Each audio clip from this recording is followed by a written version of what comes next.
Hindi nagustuhan ng palasyo at ng isa sa magiging miyembro ng House Prosecution Team ang pahayag ni Vice President Sara Duterte na gusto niyang maging madugo ang haharapin niyang impeachment trial. Ang bayolente raw na salita ng bise hindi raw angkop sa isang mataas na opisyal ng bansa. Nakatutok si Jonathan Andal. Pareho na naman doon sa sinatawag. Sa bagong panayam kay Pangulong Bongbong Marcos, tinanong siya kung masasabi ba niyang ayaw niya ng impeachment trial ni Vice President Sara Duterte. Yung impeachment, nasa Senado na yan. Pabayaan natin sila, may proseso yan. Pabayaan natin ang proseso. Ako, basta ang nasa isip ko, tapos ng eleksyon, balik sa trabaho.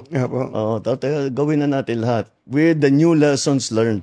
Pero ang mismong na-impeach na si Duterte, gustong matuloy ang impeachment trial. I truly want a trial because I want a bloodbath talaga.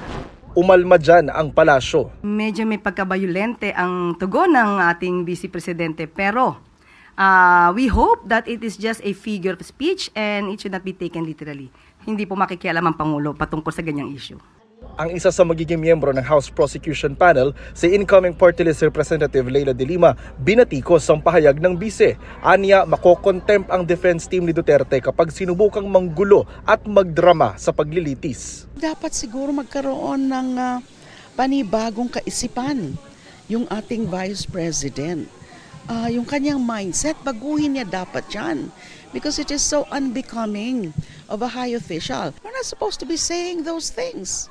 Na parang ang pinaka-guidance mo sa legal team mo, manggulo kayo. Create an atmosphere where there would be bloodbath. Sinubukan namin kunin ang komento ng bise pero wala pa siyang tugon. Sa July 30, naasahang masisimulan ng impeachment trial ni Duterte sa Senado. Para sa GMA Integrated News, Jonathan Andal, nakatutok, 24 oras.